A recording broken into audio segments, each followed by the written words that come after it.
அன்பே சிவம் மனமே குரு என்றுணர்த்திய குருவே போற்றி. இது ஒரு உடல் பயிற்சி யோகாசனம். யோகம் உயிர் பயிற்சி. நீ உயிர் பயிற்சி எவ்வளோ செய்கிறியோ அதுதான் உன் நினைவில் நிற்கும். இந்த மூச்சாகப்பட்டது ஒரு மனுஷனுக்கு 12 அங்குலம் மூக்குலேருந்து வெளியே போகுது.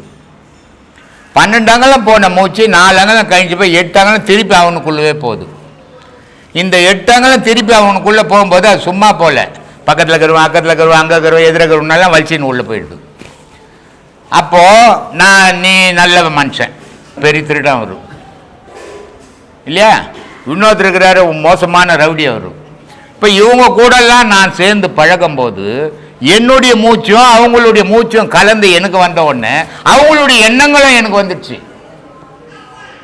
அப்போ என் மூச்சு என்னோட இருந்தா நான் யாருக்கிட்ட பேசினாலும் எனக்கு கேடு இல்லை இல்லையா. அதனால என்னுடைய மூச்சை எனக்குள்ள அடக்கிறதுக்கு இதை தவிர வேற எந்த வழியால் அடக்க முடியாது. அதனால்தான் திருமூலர் ரொம்ப அழகா சொன்னார், ஏற்றி இறக்கி இருகாலும் பூரித்து காற்றை பிடிக்கும் கணக்கறிவாளிக்கு கூற்றை ஒதைக்கும் குறியதுவாமேன்னார். அதனால இந்த பாதையை பயன்படுத்திக்கணும். பயன்படுத்திக்காதவங்களுக்கு நம்ம ஒன்றும் சொல்ல முடியாது. ஏன்னா நான் இருக்கிறது இன்னும் 1 வருஷம் இருப்பேன்னா 6 மாதம் இருப்பேன்னா தெரியாது. ஏன்னா என்னுடைய உடல்நிலை அப்படி இருக்குது. இல்லைப்பா, எல்லாருக்கும் மரணம்ன்றது ஒன்று உண்டு இல்லையா, எல்லாருக்கும் மரணம் உண்டு. சாசனமாக எழுதி கொடுத்துட்டு வந்து நான் இவ்வளோ வருஷம் போது தான் வருவேன் அப்படின்ட்டு ஒன்றும் இல்லை. அதனால் அது எப்போ வேணா வரலாம். ஆனால் இதில் என்ன ஒரு வித்தியாசம், நான் சாகத்துக்குள்ளே பல நல்லதை செய்யணும், பல பேருக்கு அதை அறிய வச்சிடணும். அப்போ தான் நான் வாழ்ந்ததுக்கு அர்த்தம்.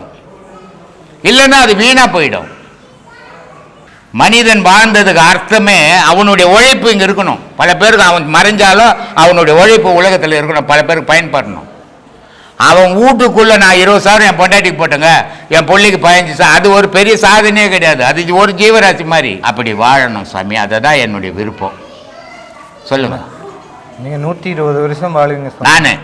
அப்போ உனக்கு நல்ல எண்ணமே இல்லை போல, நான் நவுந்து ரொம்ப கஷ்டப்படணும் போலுக்குதா. நான் நினச்சிக்கிறேன் நடமாடும் போது போயின்னுட்டேன். 120 வருஷம் போது நான் எப்படி இருப்பேன், அப்படியே இழுத்துன்னு கிடப்பேன். எவ்வளோ நல்ல எண்ணங்குது பார், பக்கத்துலேயே நான் வம்ப வச்சுக்கின்னு பார். ஏம்மா புரியலம்மா. யோக நிலையில் இருக்கிறபடியே ஒன்றும் ஆகாதுன்னு சொல்கிறாங்க. எந்த நிலையில் இருந்தாலும் மரணம் நிச்சயம். அஞ்ஞானிக்கும் ஞானிக்கும் 2 வித்தியாசம்தான். அஞ்ஞானி மறைஞ்சான்னா இறைவனோட கலப்பான், மெஞ்ஞானி மறைஞ்சா. அஞ்ஞானி மறைஞ்சான்னா உலகத்தில் இருப்பான், அவ்வளோதான் வித்தியாசம். 54 வயசுலேயே வள்ளலார் போயிட்டார் போலம்மா. ஒரு 1000 வருஷம்ல இருக்கணும். 70 வயசுலேயே ரமணர் போயிட்டார். அதனால் மரணத்துக்கு காலமே கிடையாது. மனுஷனுக்கு மனம் இருக்கிற வரைக்கும் தான் இங்கே வாழ்க்கை. மனம் போச்சுன்னா வாழ்க்கையே கிடையாது. அதனால் அடுத்த ஸ்டெப்பு இறைவனோடு தான் கலக்கணும். அப்புறம் இப்போ நிறைய பேர் சொல்கிறாங்க, இப்போ நம்ம ஊரில் இறந்துட்டாங்களா கைலாச பதிவு அடைஞ்சிட்டேன், அதில் வைகுந்த பதிவு அடைஞ்சிட்டு சொல்கிறாங்க. இப்போ நம்ம எல்லாம் இங்கே வந்துருக்குறாங்க, போயிட்டு கைலாயம் ஒன்று இருக்கா, வைகுந்தன்னு ஒன்று இருக்கா? அப்புறம் சரி அவங்களுக்கு போயிடுறாங்க. பாடமே பண்ணாத கைலாயத்துக்கு போகிறவங்க நம்ம பாடம் பண்ணால் சீக்கிரம் இட்டு போயிடுவாரா? இப்போ பாடம் பண்ணாதவங்க செத்து போயிடுறாங்க. அவங்க வீட்டில் பிள்ளைங்களாம் எங்கள் அப்பா கைலாய பதிவு அடைஞ்சிட்டு சொல்கிறாங்க, வைகுந்த பதிவு அடைஞ்சிடும். பாடம் பண்ணாதவனே கடவுளை பார்த்துருக்கும் போது நம்மளால போக முடியாது. அப்போ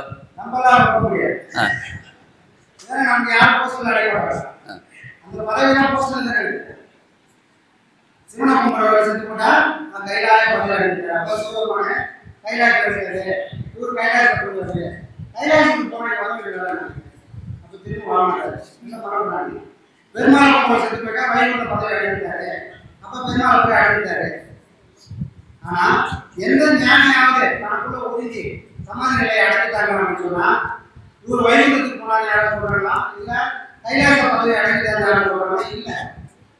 அப்போ உண்மையான கைலாயம் உண்மையான வைகுந்தம் எங்க இருக்குன்னு சொன்னா தனக்குள்ள இருக்குது. அந்த தனக்குள்ள இருக்கக்கூடிய அந்த இடத்துக்கு தன்னுடைய ஆன்மாவை தன்னோட உயிரை கொண்டு போய் யாராவது சேர்க்க முடியும், அவங்க மட்டும்தான் பிறவாத நிலையில அந்த கைலாச பதவியை அவங்க அடைய முடியும். அவங்களுக்கு யாரும் பூச்சிச்சு ஓட்ட வேண்டியது. மற்ற எல்லாரும் மூக்கால சுவாசிக்கக்கூடிய எல்லாருக்கும் கைலாச பதவி உண்டு.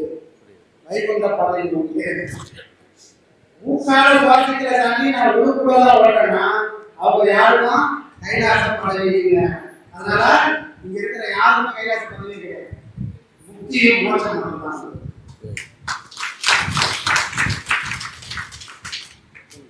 அப்புறம் ஞானிகள் என்ன சொல்கிறாங்கன்னா இந்த உடலை வந்து பொய்ன்னு சொல்கிறாங்க. அதே திருமூலர் வந்து உடலை மெய்யின்னு ஒரு இடத்துல சொல்கிறாரு. வள்ளல் பெருமானே உடலை மெய்யின்னு உடலை கரைச்சிட்டாரு. அப்புறம் பொய்னா இப்போ நம்மளுக்கு மட்டும்தான் பொய்யா, இப்போ அவங்களுக்குலாம் அது மெய்யா ஆயிடுச்சா? உண்மையாக பொய்யா தெரியல. ஏன்டா இந்த உடலை பொய்ன்னு சொல்கிறவங்க வள்ளல் பெருமான் எப்படி கரைச்சிட்டு போனார்? அப்போ கரைச்சிட்டு போகும்போது அப்போ மெய்யா ஆகிடுமா அது? இல்லை அப்பயும் பொய் தானா அது? இந்த உடம்பு பொய்யா அப்படின்னா சராசரி மனுஷனுக்கு இந்த உடம்பு பொய் தான். ஏன் சாமி பொய்? சராசரி மனுஷன் அதோட பெரிய மனுஷன் இருக்கிறாங்க. தனக்குள்ள இருக்கக்கூடிய பொருள், அந்த பொருள் தான் தன்னை காப்பாற்றணும்னு தெரியக்கூடிய அந்த ஞானம் இல்லாத எல்லா மனுஷனும் உடம்பானது பொய் தான். அந்த உடம்பை அவங்களை காப்பாற்ற போதானா அந்த உடம்பு அவங்களை காப்பாற்ற போறது இல்லை. அதனால அவங்களுக்கு அது பொய். ஆனா அபியாசம் பண்ண போகிறாங்க. தனக்குள்ள ஒரு பொருள் இருக்குது, தனக்குள்ள உண்மை இருக்குது, தனக்குள்ள தெய்வம் இருக்குது அப்படின்னு அதை தேடி பயணம் பண்ணுவாங்க. அதை தனக்குள்ள உணர்ந்தவங்களுக்கு இந்த உடம்புன்றது மெய். ஏன்னா மெய்யானவன் எவனோ அவன் பொய்யான இந்த கூட்டுல இருந்தாலும் இந்த கூட்டுக்கு மெய் என்ற பேர் தானா வந்துடும். நார்ல எந்த மனமும் இல்லை, ஆனா பூவோட சேர்ந்த நாரும் மணக்கிற மாதிரி பொய்யான இந்த உடம்புல மெய்யான பொருளை ஒருத்தரால அடையாளம் கண்டு அதை அனுபவிச்சு ருசிக்க முடியும்னு சொன்னால் இந்த உடலும் கூட மெய் தான். அப்போ யாருக்கு பொய் யாருக்கு மெய்னா தனக்குள்ள தன்னை உணர முடியாத எல்லாருக்கும் இந்த உடலானது பொய். தனக்குள்ள தான் உணர ஆரம்பிச்சுட்டான்னு சொன்னா அவங்களுக்கெல்லாம் இந்த உடலானது மெய். சரிங்களா? உடம்பினை முன்னம் இழுக்கென்று இருந்தேன் யார் சொல்றது? திருமூலரே சொல்றாருப்பா. நான் ஒரு காலத்துல யாரு அவ்வளோ பெரிய ஞானி ஒரு காலத்துல இந்த உடம்பை இழுக்கு நினைச்சிருந்தேன்பா. உடம்பினை முன்னம் இழுக்கென்று இருந்தேன், உடம்பில் உத்தமன் கோயில் கொண்டான் அப்படின்னு நான் என்னைக்கு உணர்ந்தேனோ அன்னைக்கு உடம்பினை வளர்க்கும் உபாயம் அறிந்தேன் என்றாரு. எப்போ ஒரு காலத்தில் நான் இந்த உடம்பை பொய்ன்னு நினச்சிருந்தேன், இந்த உடம்பு அடிய போன உடம்பு நினச்சிருந்தேன்ப்பா. ஆனால் அதெல்லாம் ஒரு காலத்தில் தப்புன்னு தெரிஞ்சு போச்சு. எப்பப்பா தப்பு தெரிஞ்சு போச்சு? உடம்பில் உத்தமன் குடி கொண்டு இருக்கான் நான் எப்போ உணர்ந்தனோ அப்போ இந்த உடம்பை நான் காப்பாற்றுறதுக்கு தயாராகிட்டேன்பான்றார். அப்போ யாருக்கு பொய் யாருக்கு மெய்யின்னு சொன்னால் தன்னை உணர்ந்த கூட்டத்திற்கு இது மெய்யாகவும் தன்னை உணராத கூட்டத்திற்கு இது பொய்யாகவும் காட்சி கொடுக்குது சார். புரியுதுங்களா? இந்த ஒரு உடல் இல்லைன்னு சொன்னால் நான் யாரும் தெரிஞ்சிருக்க முடியாது. இந்த உடம்பு ஒன்று இல்லைன்னு சொன்னால் இறைவனையும் என்னால் பார்க்க முடியாது. அப்போ என்னையும் இறைவனையும் காட்டி கொடுக்கக்கூடிய ஒரு பொருள் மெய்யா பொய்யா? மெய் தான். அது தன்னை உணரலை. ஏன் உணரல? ஒரு கயிறு பார்க்குறேன், ஒரு இருட்டில் ஒரு கயிறை பார்க்குறேன், இருட்டில் பார்க்குறதுனால கயிறுன்னு தெரிஞ்சால் கூட ஒரு வேளை பாம்பாக இருக்குமோ அப்படின்னு நினைக்க தோணுது. என் அறிவுக்கு அது கயிறு தான் சொல்லுது, ஆனால் மனம் பேதலிக்குது. ஒருவேளை அது பாம்பாக இருந்தால் என்ன பண்ணுறது அப்படின்னு மனம் உருவகப்படுத்துது. காரணம் என்ன? இந்த உலகத்தை பார்க்கும்போது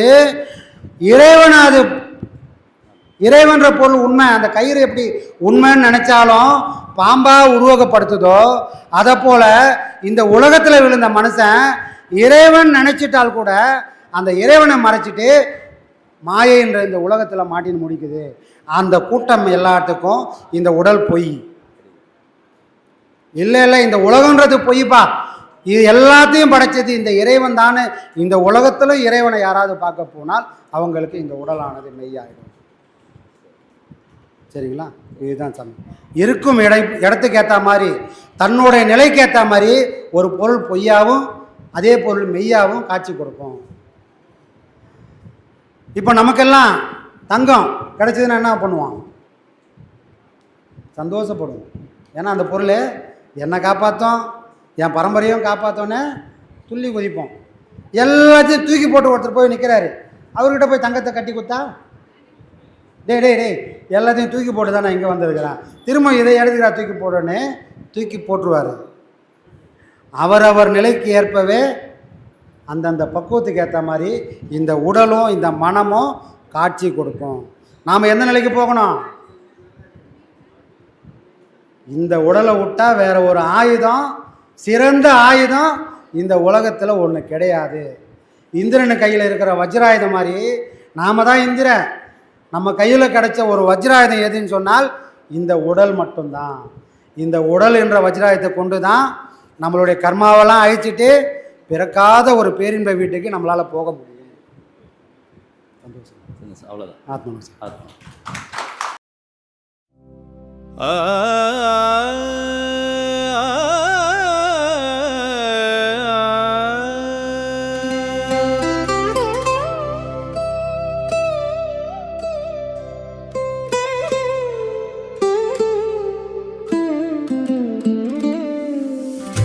நித்தியானந்தன் நீ அவதாரம் நின் அருளாலே தொலைந்ததென் அகங்காரம்.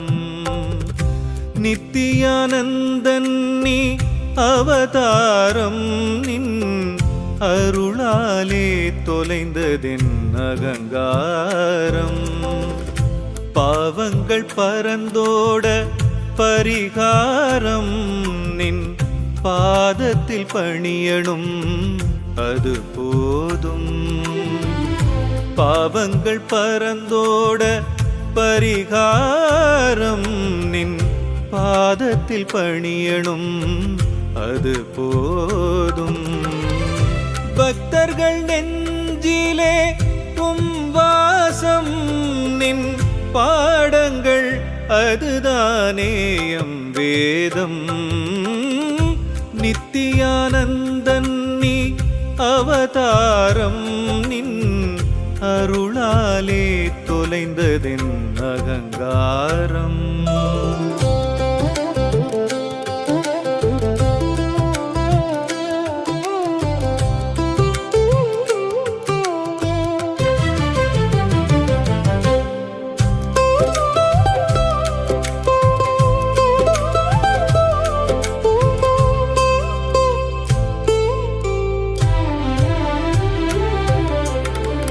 வெயில் தனில் இளைப்பார மரம் வேண்டும் எம் வேதனை தீர உன் நிழல் வேண்டும். மழை வர காத்திட குடை வேண்டும் எம் மனக்குறை தீர உன் அருள் வேண்டும். மழை வர காத்திட குடை வேண்டும் எம் மனக்குறை தீர உன் அருள் வேண்டும். இருள் பயம் போக்கிட ஒளி வேண்டும் எம் இதயத்தின் இருள் தீர நீ